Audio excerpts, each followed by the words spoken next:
1348年，佛罗伦斯，黑死病的阴影如一张巨网，将这座繁花似锦的城市勒得窒息。空气中弥漫死亡的甜腻，草药的苦涩与焚伤尸体的焦臭。年轻的炼金术士阿拉里并不在乎这些，他的世界只有高塔许愿室的恒温炉，炉火持续燃烧了999天，炉中的铅即将迎来蜕变的最终时刻。他不是为了财富，他的妹妹莉莉安正躺在隔壁房间，呼吸微弱，皮肤上浮现出不行的紫色斑块。城里的医生束手无策，教堂的祈祷也未见奇迹。阿拉里将所有希望都寄托在传说中的贤者之石上，不仅是点石成金的催化剂，更是能治愈一切疾病的万灵药。再撑一下，莉莉安，他喃喃自语，布满血丝的双眼紧盯着熔炉的窥视孔。只要练成小红狮，一切都会好起来。他的导师，一位被教会秘密处决的异端炼金士，留下的笔记是他唯一的指引。笔记上写着，真理藏于精确的程序与纯粹的物质之中，情感是最大的杂质。阿拉里对此深信不疑，他将悲伤与恐惧全部锁在心底，头脑化作一台冰冷的计算仪器，精确控制温度、湿度与星辰的角度。突然，实验室的厚重木门被猛力撞开，奉主教之命，捉拿异端炼金术士阿拉里。宗教裁判所的卫队长，一个眼神如铁定冰冷的男人，伯纳德，带着士兵冲撞进来。他早就盯上阿拉里，坚信炼金术是魔鬼的巫术，是瘟疫的源头。我的实验就差最后一步！阿拉里怒吼，试图挡在熔炉前。混乱中，一名士兵的长矛失手撞翻旁边的药剂架，一瓶标示着水银之魂的液体溅入熔炉的进气口，一声沉闷的爆炸，熔炉龟裂，一股黑烟喷涌而出。阿拉里的心沉入谷底，999天的努力毁于一旦。带走！伯纳德冷酷下令。就在阿拉里被拖拽出去的瞬间，他看见一个吉普赛女人不知何时出现在房间角落。她是混乱中溜进来的扒手，还是另有图谋？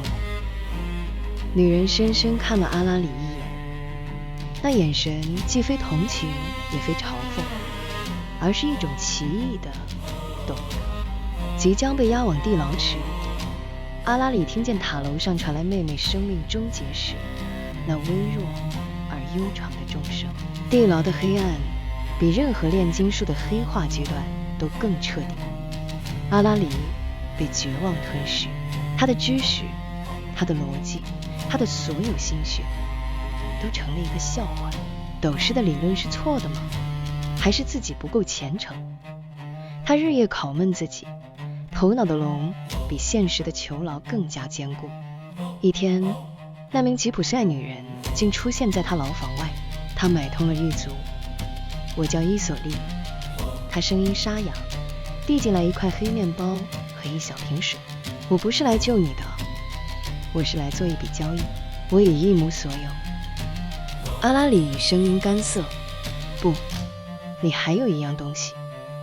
伊索莉的目光穿透黑暗，你失败的那场爆炸并非终结，你无意中完成了最危险的一步，黑龙之誓。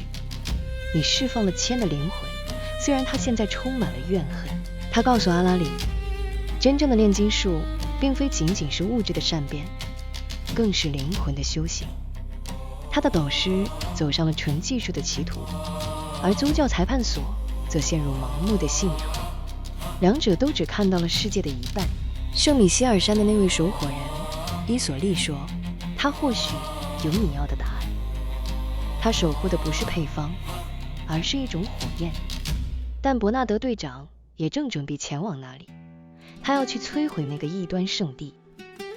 他留下一枚粗糙的响尾蛇戒指，这是信物，如果你能逃出去，就去那里。但记住，你不能带着问题去，你必须带着一个答案去。说完，他像一缕青烟消失。这番话如同一道闪电，劈开了阿拉里思维的混沌。他第一次意识到，他的失败或许不是因为不够精确，而是因为不够完整。他从未正视过自己的悲伤，从未拥抱过物质本身的生命。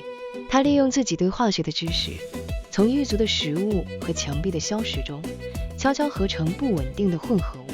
在一个雷雨之夜，他制造了一场小规模爆炸，趁乱逃出了佛罗伦斯。逃亡之路艰辛而漫长。阿拉里不再是高塔中的炼金学者，他成了流浪汉、农夫、脚夫。他第一次感受到土地的粗糙，雨水的冰冷，饥饿的痛苦和分享一块面包的温暖。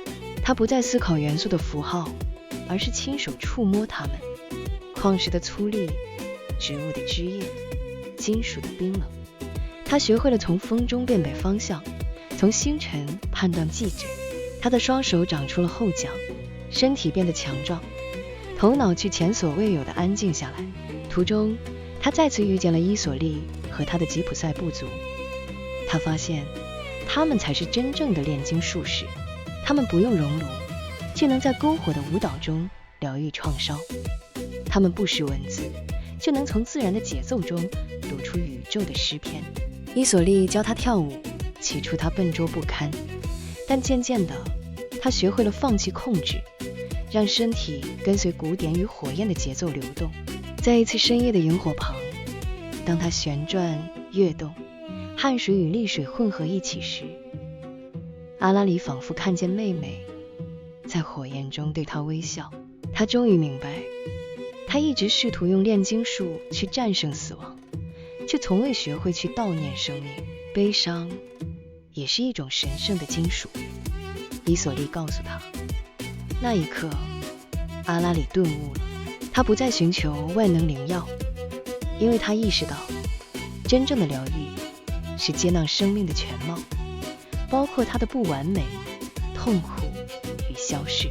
当阿拉里抵达圣米歇尔山时，他看到伯纳德队长已经带着一队人马，正准备放火烧毁古老的圣所。阿拉里没有愤怒，也没有恐惧，他平静走了过去。站住，异端！伯纳德拔出剑。我不是来战斗的，阿拉里说。他摊开双手，掌心是逃亡路上留下的疤痕。我只是来见证。就在此时，圣所的门开了，一位须发皆白，眼神却如出生婴儿清澈的老人守火人走了出来。他身后没有熔炉，没有仪器，只有一个空旷的石室。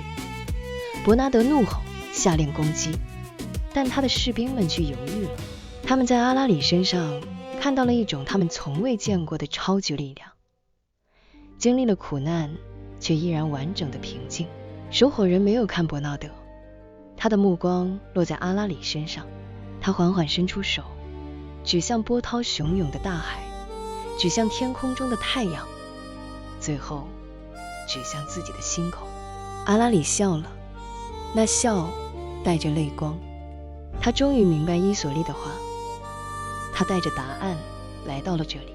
他回礼，以同样的手势指海、指天、指心。接着阿拉里转向伯纳德，平静说：队长，您想烧毁的究竟是你眼前的这座圣所，还是你内心的恐惧？伯纳德愣住了，他从未被如此诘问过。他看着阿拉里，又看了看守火人，手中的剑第一次感到了沉重。守火人开口，声音如风斧磐石。真正的贤者之石从不在炉中，它在你每一次呼吸之间，在你触摸的每一粒沙尘之上，在你拥抱的每一次悲伤之中。他邀请所有人，包括伯纳德的士兵，进入那个空无一物的圣所。没有布道，没有仪式，他只是静静坐着。风从石窗吹入，带来海盐的气息。那一刻，所有人都感受到了一种超越语言的和平。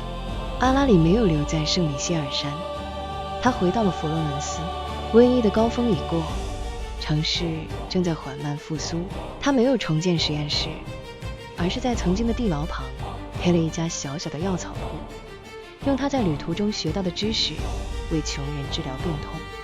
他不再追求点石成金，却发现自己的双手能带来比黄金更珍贵的慰藉。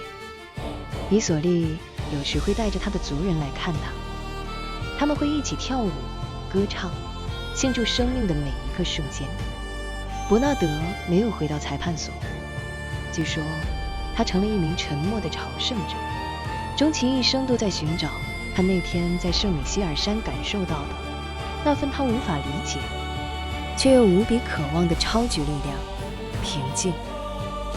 阿拉里深知，最伟大的神圣工程不是将铅炼成黄金，而是将一颗破碎的心重新炼成一个完整的灵魂。